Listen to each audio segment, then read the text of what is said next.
Hola, entramos al tema de cultura nacional, que también es importante identificar algunos elementos de cómo se puede conocer la cultura nacional y obviamente cómo esto impacta el desarrollo de las organizaciones dentro de estas culturas, o cómo también qué información nos va a dar sobre las personas que provienen de esas culturas con las cuales nosotros estamos trabajando o tenemos en nuestros equipos. Recuerden que tenemos la lectura de la semana y junto con las ideas del video van a armar sus mapas mentales. Si bien es cierto para analizar la cultura organizacional, ¿no? En el curso vemos el modelo Edgar Schein para analizar la cultura nacional, las dimensiones culturales de digamos, de una sociedad o de un país. Vamos a usar el modelo de Geert Hofstede. Es interesante porque Hofstede es uno de las investigaciones quizás más importantes relacionadas a estos elementos culturales de las naciones. ¿Por qué? Él inicia su investigación trabajando con IBM y levantando información dentro de los países donde IBM tenía subsidiarios. Ustedes ya saben por su curso de métodos cuantitativos que obviamente esta muestra está muy sesgada. Sin embargo, esto se viene trabajando desde los 70s, 80s, ¿no? Y ha acumulado muchísima, digamos, información adicional que lo hace relevante. Y entonces, en un inicio, Hofstede identificó que estas culturas se podían diferenciar en 4 dimensiones, lo que él denomina la distancia al poder, el nivel de individualismo o colectivismo, la motivación hacia el logro y el éxito y finalmente la evasión a la incertidumbre. Luego, a través de los años, surgió una quinta dimensión que es la orientación a largo plazo. ¿Esto qué quiere decir? Que como hemos visto con los rasgos de personalidad, ¿no es cierto? Lo que dice Hofstede es que todas las culturas tienen estas dimensiones en mayor o menor medida, ¿no? Hay culturas que tienen una alta distancia al poder y hay culturas que tienen una baja distancia al poder. Hay culturas que tienen una alta evasión a la incertidumbre y hay culturas que tienen una baja evasión a la incertidumbre, ¿no? Y finalmente, una de las últimas dimensiones es la indulgencia, ¿no? La cultura es altamente indulgente o, digamos, tiene un nivel bajo. Pero ahora vamos a tratar de entender a qué denomina Hofstede cada uno de estos elementos. A mí todos me parecen importantes, interesantes, ya se habrán dado cuenta en mis videos, ¿no es cierto? Pero el primero, que es la distancia al poder, se refiere a cuánta aceptación se tiene en la sociedad entre las personas de que hay diferencias o desigualdades. Y esto creo que nosotros lo podemos ver de una manera muy, muy clara, ¿no? Seguro que les ha pasado más de una vez haber estado en tráfico, un tráfico limeño que es horrorizante, ¿no? Y ver pasar, pues, ¿no? Una moto, dos motos, dos carros de seguridad y atrás, pues, el carro de, no sé, ¿no? Puede ser de un ministro, de un congresista o de alguna, digamos, de alguna personalidad política, ¿no? Donde tienen dos motos, tienen dos carros de seguridad más su carro, su auto, su camioneta, ¿no es cierto? Y paran el tráfico. Yo, por ejemplo, lamentablemente he visto hasta que paran a ambulancias para poder pasar. ¿Qué significa esto? Significa que, en efecto, si tú tienes una posición, ¿no es cierto?, política, entonces tú eres un ciudadano distinto y tienes, digamos, derechos distintos a los míos, ¿no? Y por otro lado pueden ver ustedes a veces videos en que Trudeau en Canadá llegaba en bicicleta a trabajar, ¿no? Y alguna vez uno de los primeros ministros de Inglaterra también mostró que llegaba en tube, ¿no? O en metro a trabajar. Entonces, esa es la idea. Un país con una alta distancia al poder es un país que identifica que hay ciudadanos de primera clase, de segunda clase y de tercera clase. Creo que nosotros conversamos mucho que en este país, si tú tienes dinero, básicamente puedes hacer todo, o si tú tienes conexiones, ¿no? Entonces tenemos problemas, por ejemplo, en la salud, ¿no? Recuerden digamos, los escándalos con el tema de las vacunas para el COVID, no tenemos, obviamente, temas de, digamos, criminales, ¿no? En donde, digamos, si tú tienes dinero, no vas a la cárcel y si no tienes dinero vas. Entonces, hay ahí esta distancia, ¿no? Entonces, digamos, cuando hay una distancia al poder alta, también son sociedades con estructuras más, digamos, jerárquicas, ¿no? Más marcadas, y esto es aceptado. Otra vez estamos hablando de cultura, ¿no? No necesariamente podemos cuestionarlo definitivamente, pero es lo comúnmente aceptado. Y obviamente esto genera que haya mayor desigualdad cuando mayores niveles jerárquicos hay. Y también aceptamos que el poder en la sociedad está distribuido de una manera distinta. Otro elemento, déjenme moverme, otro elemento es el nivel de individualismo o colectivismo de una cultura, ¿no? Entonces es cómo nos integramos, cómo cada una de las personas se integra a la sociedad y a esta pertenencia a un grupo, ¿no? Y entonces, en una sociedad con un alto nivel de individualismo, ¿no? Las personas se preocupan por sí mismos, ¿ok? Principalmente por sí mismos. No sé si ustedes han visto estas películas de los Estados Unidos, ¿no? Donde más o menos el hijo se va pues a estudiar la universidad, se va a otro estado a los 16 años, y estas películas de Navidad que a mí me encantan, ¿no? Que se ven una vez al año, ¿no? O sea, ven a sus padres una vez al año, con suerte, ¿no? De repente dos y ya van en Thanksgiving también, ¿no? Entonces, hay un alto nivel de individualismo, la persona se preocupa por sí misma, máximo por su familia más cercana, mientras que en una sociedad colectivista los lazos son más amplios, ¿no? Entonces, en sesión vamos a ver qué opinan del Perú, y si es que ustedes opinan que somos una cultura más individualista o más colectivista. Luego tenemos un tercer elemento, que es cómo es la motivación al logro y al éxito. Si tienes una puntuación alta en esta motivación hacia el logro y hacia el éxito, es una sociedad que está muy impulsada a la competencia, no es competitividad entre nosotros, hacia los logros, hacia el éxito, ¿no? El time is money, o sea, ¿no? Todos vamos hacia lograr, el fin justifica los medios, ¿no? Y entonces el que tiene más logros, más éxito, ¿no es cierto?, es el ganador y los otros son perdedores. Si es que una cultura tiene una motivación hacia el logro baja, entonces significa que los valores de esa, digamos, sociedad son el cuidado de los demás y buscan la calidad de vida. No hay esta competencia, digamos, no absoluta por llegar a el puesto, por llegar a el dinero, sino más es un tema de mirar hacia la calidad de vida y hacia el cuidado, ¿no? Entonces, ahí es importante para nuestro tema el qué cosa motiva a las personas, ¿no? Motiva el querer ser el mejor o motiva el gustar lo que hacen, ¿no? Y ahí es donde vamos a poder entender.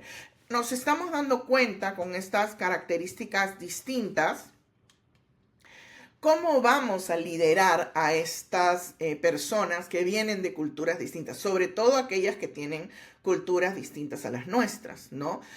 Cómo nosotros, si somos una sociedad con una alta distancia al poder, cómo vamos a liderar o cómo vamos a trabajar en equipo con personas cuya cultura es muy baja distancia al poder. Van a entender la jerarquía, el estatus, el llamarme señor, el no llamarme señor, el no poder dar una opinión, el bajar la cabeza. ¿Cómo vamos a gestionar, digamos, a los equipos, pero luego ustedes también ahorita, cómo se van a gestionar? Si se quieren ir de intercambio, por ejemplo, estos son elementos fundamentales que ustedes tienen que conocer del país al cual van a ir para poder, obviamente, digamos, trabajar y encajar dentro de la cultura, y de esa manera lograr éxito en el sentido de tener una buena experiencia, de no tener problemas, de no ofender a nadie, ¿no es cierto? No éxito de no sé qué otro, como digamos un intercambio, ya creo yo que es un éxito,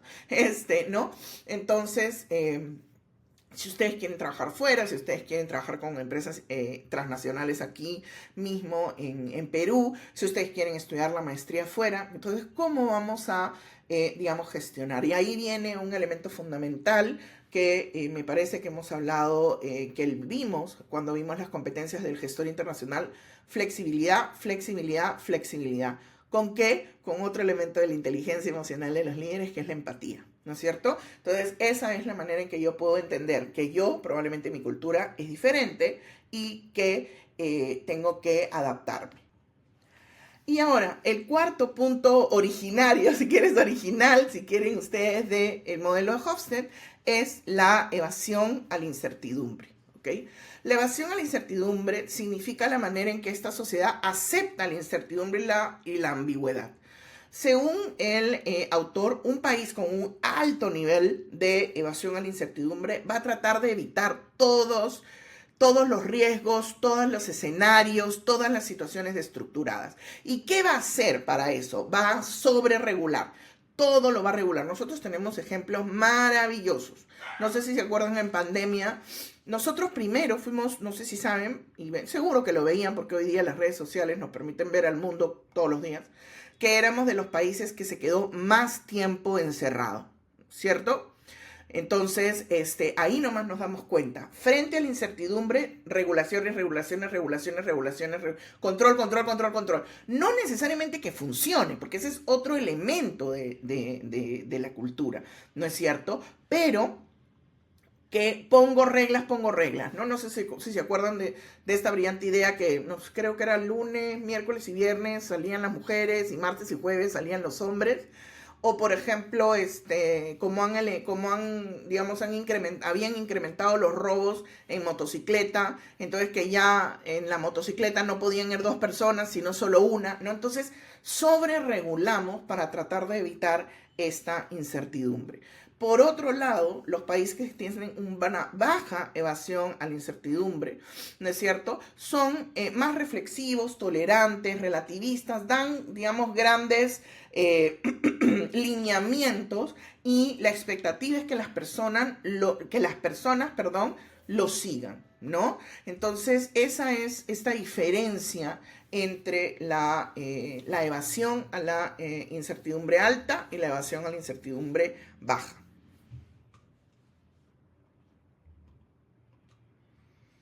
Y finalmente, estos son las dos nuevas dimensiones de las cuales les comentaba, ¿no es cierto? La orientación a largo plazo es justamente, ¿no?, si una cultura es propensa a la visión, al ahorro, a la perseverancia, frente a culturas mucho más cortoplacistas, que también Hofstede identifica que son como más tradicionalistas.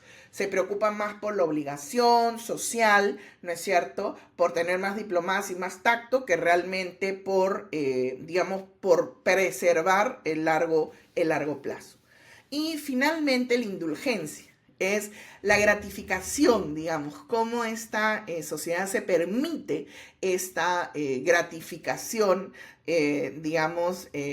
libre de, como dicen, ¿no?, un poco más de libertad de los impulsos, disfrutar la vida, divertirse, ¿no?, versus una sociedad que más bien suprime este nivel de gratificación, y que también tiene medidas estrictas, normas sociales muy estrictas. No podemos ver a todo el mundo árabe probablemente con un nivel bajo de indulgencia.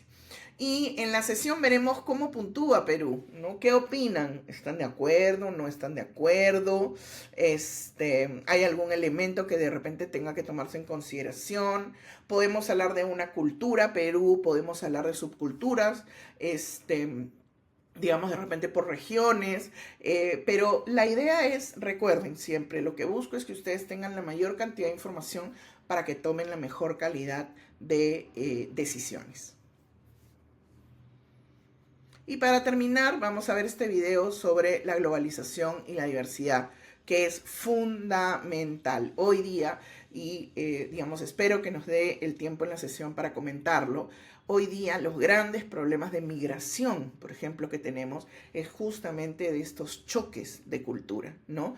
Tenemos mucha migración, por ejemplo, de países árabes o de países africanos hacia países europeos, ¿no? Entonces, las culturas, si nosotros evaluamos, y ahí, digamos, ustedes pueden entrar a la página web de Hofstede, donde pueden comparar países, ¿no? Entonces, ahí hay elementos, ¿no? Y digamos, y nosotros podríamos también ver, nosotros tenemos, me parece que es la segunda migración más importante de venezolanos fuera de su país, después de Colombia. Me parece que somos el segundo país, ¿no es cierto? Entonces, probablemente hay diferencias en la cultura y eso probablemente también esté ocasionando algunos de los problemas, como lo están viviendo, digamos, en Europa, por ejemplo, como lo están viviendo algunos otros países, ¿no es cierto? Entonces, digamos, son culturas distintas y ven lo mismo, pero lo ven de una manera distinta. Ustedes quieren trabajar en este mundo globalizado, digamos, extremadamente diverso, tienen que ser conscientes de estas diferencias, ¿no? Digamos, y hablamos de diferencias de individuos, diferencias de grupos, diferencias de sociedades, diferencias de organizaciones. Nos vemos en la sesión después de terminar de ver este video.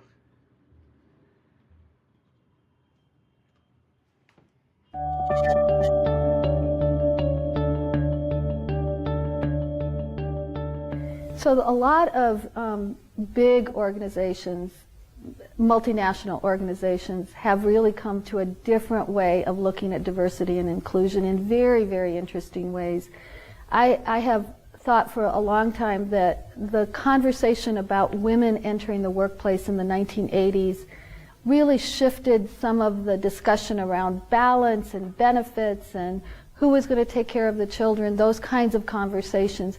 We have not really had a similar set of conversations about the inclusion of racial ethnic groups in this country, beyond making sure that we in December pay attention to Kwanzaa, Hanukkah, and Christmas as if they're all equally important to those various groups who have ascribed to those religious holidays. But what the globalism and international focus, and for many multinational companies has done, is really focus on differences in cultural values. And what that means across different management groups, what that means in communication, what that means in who you promote, not so much who you promote, but what you need to do to support people you promote. If an individual comes from a culture with very strong expectations of a distance between subordinates and the leaders, which isn't so much here in the United States, then that person may need to have some additional coaching, those sorts of considerations. And I think that conversation is going to make everybody understand the cultural differences and the impact of cultural differences in communication, in decision making, in those sorts of organizational variables. I think that companies that get it really understand that different perspectives coming from many different people are ways to strengthen their bottom line. There's a terrific project out of Stanford called Gendered Innovations. And this was actually done by a historian who has really looked at how there have been decisions that have not brought in the perspectives of women, but only focused on men, and what bringing a perspective from women has done to the innovation. And she can really document the bottom line to the pharmaceutical company in one example. It's a terrific website. But I think you can extrapolate that perspective across racial ethnic groups, across international groups. We are stronger if we can bring and listen to differing perspectives.